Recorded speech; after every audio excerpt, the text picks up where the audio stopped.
बहन जब बहन की बात आ गई तो बहन भाई का मदद नहीं कर सकते, कि रिश्ता की बात है, जरूर इनका हम मदद करेंगे। यानी कि रक्षाबंधन में तोहफा आप इनको यही देंगे कि बिल्कुल बिल्कुल बिल्कुल जाएगा तो निश्चित तौर पर हम लोग उसमें जो समाज सेवी होगा उसको हम लोग मदद करने का काम करेंगे। अब BA, BCom, BSc और MA, MCom करें विश्व की सबसे बड़ी यूनिवर्सिटी इग्नू से। सॉल्ड असाइनमेंट और गाइड बुक्स प्राप्त करें। संपर्क करें Mahakal computers, DAV college gate के सामने, सिवान। एक छोटी सी गलती करियर खराब कर देती है। अंग्रेजी बोलना सीखिए।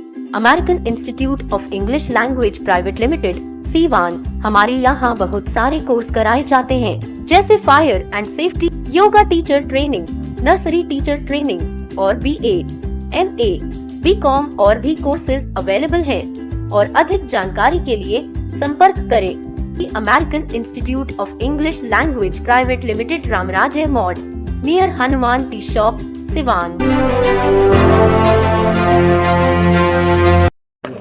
ठीक है, त्रिस्तरीय पंचायत चुनाव बीतते ही अब जिस तरीके से MLC का चुनाव की जो दावेदारी हो रही है उसको लेकर के काफ़ी गहमा गहमी है और सभी प्रत्याशी जो है कि दावे भी कर रहे हैं। हालांकि इसमें अभी तक NDA ने अपना कोई पत्ता नहीं खोला है, लेकिन जिस तरीके से महागठबंधन से प्रत्याशी आ चुके हैं विनोद जायसवाल जी, और एक निर्दलीय प्रत्याशी के रूप में जिस तरीके से रईस खान अपनी दावेदारी पेश कर रहे हैं, इनकी दावेदारी काफ़ी मजबूत मानी जा रही है। कारण ये है क्योंकि जिस तरीके से JDU और BJP, यानी कि यूँ कहे तो NDA के बहुत सारे ऐसे जो उसके घटक दल के लोग हैं जो उनको समर्थन कर रहे हैं, हालांकि खुल करके वो सारी चीज़ नहीं आ रही सामने, लेकिन उसके बावजूद भी जिस तरीके से पीछे से और एक तरफ देखा जाए तो एक बड़ा सीन बन रहा है, खास करके रईस खान को लेकर के, और इनको जो सपोर्ट मिल रहा है, ये चीज़ें कहीं ना कहीं MLC चुनाव को काफ़ी दिलचस्प बना रहा है। और उस वक्त चूँकि एक मौका होता है जब सभी प्रत्याशी सामने आ जाते हैं, लेकिन अभी तक NDA का जो प्रत्याशी है वो सामने नहीं आया है। इसको लेकर के जिस तरह से कई असमंजस पहले थी, और वो असमंजस इसलिए क्लियर नहीं हो पा रहा था क्योंकि रईस खान जी का ये मामला सामने चल रहा था कि कहीं हो सकता है तो JDU ज्वाइन कर ले, लेकिन ये सारी चीज़ें जो है कि बीती हुई बात हो गई। अब वो निर्दलीय के तौर पे अपने प्रत्याशी को दमदार तरीके से उन्होंने पेश भी किया और अब वो निर्दलीय लड़ भी रहे हैं। यही वजह है कि कहीं ना कहीं जो उनके साथ जो पहले समर्थन करने वाले JDU के कई ऐसे जनप्रतिनिधि थे जो खुल करके उनका साथ दे रहे हैं, लेकिन अब देखना ये है कि जब NDA का प्रत्याशी घोषित हो जाता है तब इनका क्या होता है। लेकिन एक बात तो ज़रूर है कि जिस तरीके से अभी से ही ये जो कि MLC चुनाव में अपनी निर्दलीय के रूप में जो बढ़त बना रहे हैं, ये चीज़ें कहीं ना कहीं एक राजनीति में बहुत मायने रखता है। और तब जब कहा जाता है कि राजनीति में जिसकी चेहरा सामने आती है, जिसकी पब्लिसिटी मिल जाती है, जिसका जनाधार बढ़ जाता है, तो आम जनता भी उसके प्रति कहीं ना कहीं सोचने पे मजबूर हो जाती है। तो कहीं ना कहीं इन सारी चीज़ों को लेकर के रईस खान एक तरह से बढ़त बनाए हुए हैं इस मामले में, खास करके MLC चुनाव को लेकर के। हालांकि अभी आप मेरे पीछे तस्वीरें देख सकते हैं, ये तस्वीरें हैं गयासपुर की मदरसा की, जहाँ पे जो जीते हुए जनप्रतिनिधि हैं, जिसमें मुखिया, पार्षद, वाद सभी लोग जो कि यहाँ इकट्ठा हुए हैं। यहाँ पे एक तरह से मिलन समारोह का प्रोग्राम रखा गया था। इस प्रोग्राम में सभी चूँकि सीवान के कई सम्मानित लोग भी हैं, इसमें जनप्रतिनिधि भी हैं और सभी लोग यहाँ पे इकट्ठा हैं। हालांकि जिला परिषद के चेयरमैन भी हैं, यहाँ पे रईस खान जी भी हैं। मैं सभी से बात करूँगा और इस बात को समझने की भी कोशिश करूँगा कि जिस तरीके से MLC का चुनाव है, क्या लगता है कि इस चुनाव में कोई बड़ी उलटफेर देखने को मिल जाए तो शायद कि कोई आश्चर्य नहीं होगा। अभी जिस तरीके से चुनाव हुआ है, खास करके अध्यक्ष पद का, उसमें एक तरह से देखा जाए तो श्रीनिवास यादव एक तरह से एक चाणक्य की भूमिका वो निभा रहे थे और काफ़ी अहम भूमिका उनकी मानी जा रही थी। और उन्होंने एक बयान दिया था यस 24 न्यूज़ पे ही कि इस बार जो MLC का चुनाव होगा उसमें एक सामाजिक कार्यकर्ता जो कहीं ना कहीं जो आगे बढ़त आएगा, और हमारी कोशिश रहेगी कि इस बार का जो नेतृत्व हो वो एक सामाजिक कार्यकर्ता के रूप में है, उन लोग को हम लोग चुनेंगे। जाहिर है उन्होंने नाम नहीं खोला था, लेकिन बात हम करेंगे। श्रीनिवास जी, सबसे पहले जिस तरीके से यहाँ का प्रोग्राम हो रहा है, इसके बारे में क्या कहेंगे? एक खरवास बीता हुआ है, ऐसे शुरुआत हो रहा है। कोई भी आदमी चुनाव लड़ता है तो अपन दीन दशा दिखा के शुरुआत करता है। तो वैसे परिस्थिति में आज पहल का दिन है और सारे जिला के हर 19 प्रखंड से जनप्रतिनिधि चुनाव जीत के आए हुए जुटे हुए हैं। ये अपना प्रोग्राम करा रहे हैं, लोग मिलजुल रहे हैं और खाना खिला रहे हैं। खाना खिलाने के बाद से आज से हमको लग रहा है कि चुनावी बिगुल फूंक देंगे और जनता के बीच निश्चित तौर पर जाएंगे जो जनप्रतिनिधि जीते हैं उसके। आपने एक बयान दिया था, कहा था कि इस बार कुछ अप्रत्याशित चीज़ सामने आएगी और एक जनसेवा, जो जनसेवा जन समर्थन करते हैं, जिससे उनको नेता को हो या किसी समाज सेवी को हो, आपने समाज सेवी का नाम लिया था, तो उस समाज सेवी का नाम आपने नहीं बताया था, एक इशारा दिया था, क्या उस इशारे में कहीं रईस खान तो नहीं है? देखिए, नाम पहले खोलना भाई, अभी खोलना ये बहुत जल्दबाजी हो जाएगी। जब तक ले आदमी को नॉमिनेशन नहीं हो जाता है, डिक्लेयर नहीं हो जाता है जिला पदाधिकारी महोदय से कि कौन व्यक्ति चुनाव लड़ेगा, कौन व्यक्ति नहीं लड़ेगा, तब तक ले कुछ भी कहना संभव ठीक नहीं है। ये क्लियर है कि जो व्यक्ति समाज में काम करता है, लोग के बीच जाता है, मदद करता है, ये सारे लोग कहीं जुटे हैं तो एक पॉइंट पर जुटे हैं। इसलिए कि कई खेत खतानी में तो लोग जुटे नहीं है, किसी न किसी व्यक्ति के नेतृत्व में जुटे हैं। तो ये क्लियर है कि उस व्यक्ति के नेतृत्व में चुनाव लड़ने की तैयारी चल रहा है। बाकी अधिकारी घोषणा तभी होता है, देखते हैं कि बहुत लोग चुनाव लड़ते हैं और उनका नॉमिनेशन रद्द हो जाता है, तो उस समय क्या कीजिएगा? तो जब जिला पदाधिकारी जब नॉमिनेशन हो जाएगा, स्क्रूटनी हो जाएगा, घोषणा हो जाएगा, तो निश्चित तौर पर हम लोग उसमें जो समाज सेवी होगा उसको हम लोग मदद करने का काम करेंगे। और बिल्कुल फिर से वसी बयान को हालांकि श्रीनिवास जी ने कहा, हालांकि ये लोग बड़ी माहिर हैं राजनीति में, जाहिर है कि जिस तरीके से इनका एक अपनी छवि मानी जाती है।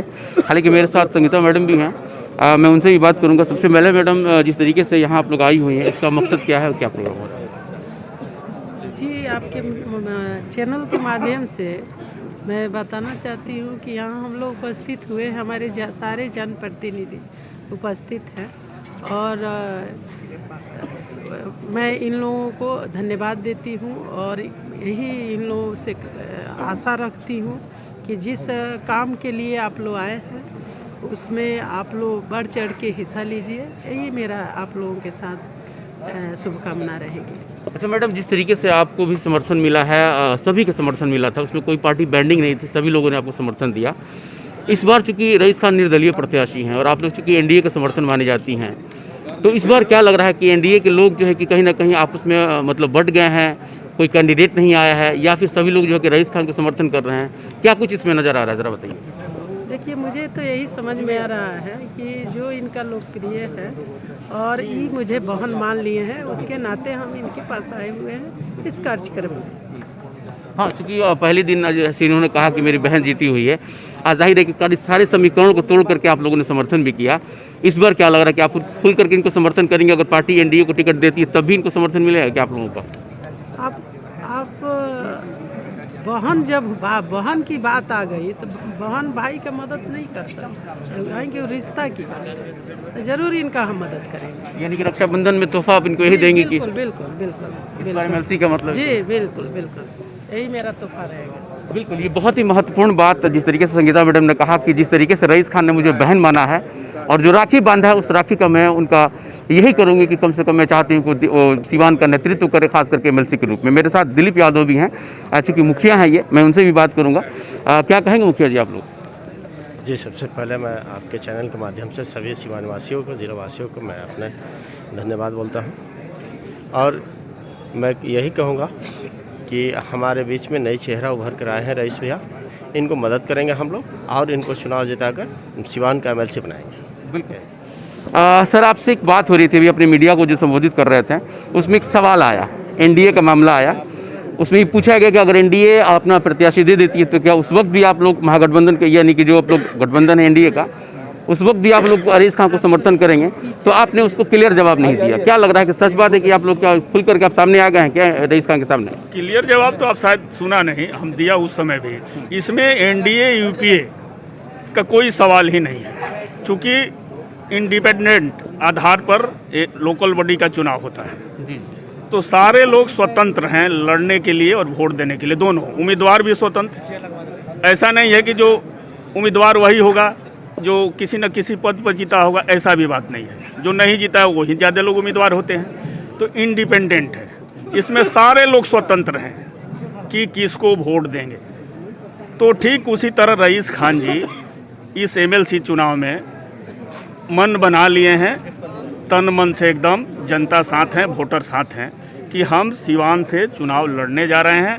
और मेरे जैसे समर्थक लोग, अन्य हजारों वोटर, हजारों में है, 3-4 हज़ार भी कह सकते हैं, सारे वोटर जो हैं इनके साथ हैं। अब पार्टी का कोई बंदिश नहीं है। हम स्पष्ट कर देना चाहता हूं कि इस चुनाव में मैं ही नहीं, मेरे जैसे हजारों लोग हैं जो पार्टी के बंदिश में नहीं रहेंगे। जेडीयू बीजेपी के लोग इनके साथ हैं कि नहीं? वो बात नहीं है। जेडीयू बीजेपी से क्या मतलब है? वोटर मेरे साथ है, सारे वोटर मेरे साथ है। नेता से कोई मतलब है नहीं, वोटर मेरे साथ है। वोटर से न जीतना है हमें। मास वोट तो इसमें होता नहीं है। मुश्किल से 4700 के आसपास वोटर है इसमें।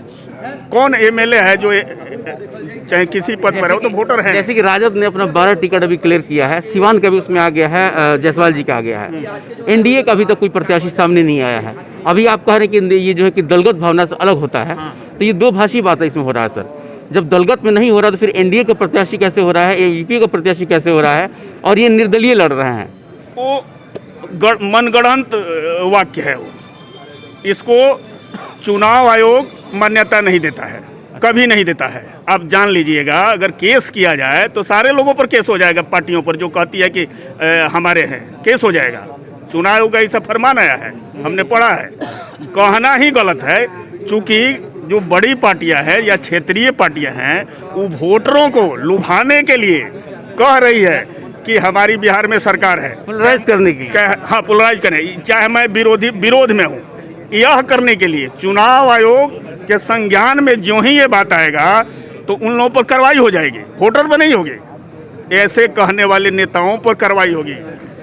बहुत ही महत्वपूर्ण बात इन्होंने कहा है। इस बात को आप समझ लीजिएगा कि जिस तरीके से इन्होंने एक बात कहा कि ये दलगत भावना से ऊपर उठ करके एमएलसी का चुनाव होता है, और अगर कोई प्रत्याशी अपने जानबूझ करके अपने पार्टी के कैंडिडेट घोषित करती है तो उसके ऊपर एफआईआर तक हो जाना चाहिए। हालांकि अभी तक इसमें किसी ने कोई शुरुआत नहीं किया, लेकिन जो बात इन्होंने कहा है सही बात है कि बहुत सारे लोगों को चौंका दे सकता है। हालांकि मैं ये आपसे भी यही सवाल करूंगा कि जिस तरीके से नेताजी ने एक सवाल कहा कि जो ये चुनाव होता है वो दलगत से ऊपर होता है, क्या लगता है इसमें सही बात है? क्या दलगत से ऊपर होता है कि दलीय आधार पर होता है? ये दलगत से ऊपर होता है। ये ऐसा चुनाव है कि सारे जाति धर्म के लोग जितने भी जीते हैं, ये सब कुछ भूल करके अपना प्रत्याशी अच्छा देखते हैं, उसी को चुनते हैं। क्योंकि हमारे बड़े भैया रईस खान ये सिवान के रहने वाले हैं, इसीलिए जनता इस बार इनको जिताकर ही दम लेगी। जनता और आप लोग क्या करेंगे? अरे जनता हम ही हैं, हम भी जीते हैं। हमारे साथ अभी 25 आदमी आए जनप्रतिनिधि जीते हुए। हाँ, वो रईस भैया को वोट देंगे। हम जिधर जाते हैं उसी का जीत होता है। देखिए, बहुत सारी चीज़ें यहाँ अप्रत्याशित चीज़ें मुझे देखने को मिला।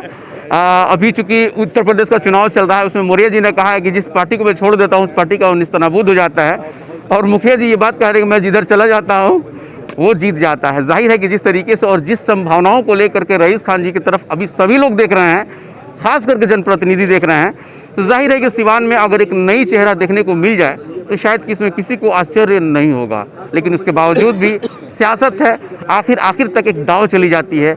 उस दाव का सभी को इंतज़ार रहता है। आप भी इंतज़ार कीजिए। बहुत बहुत शुक्रिया।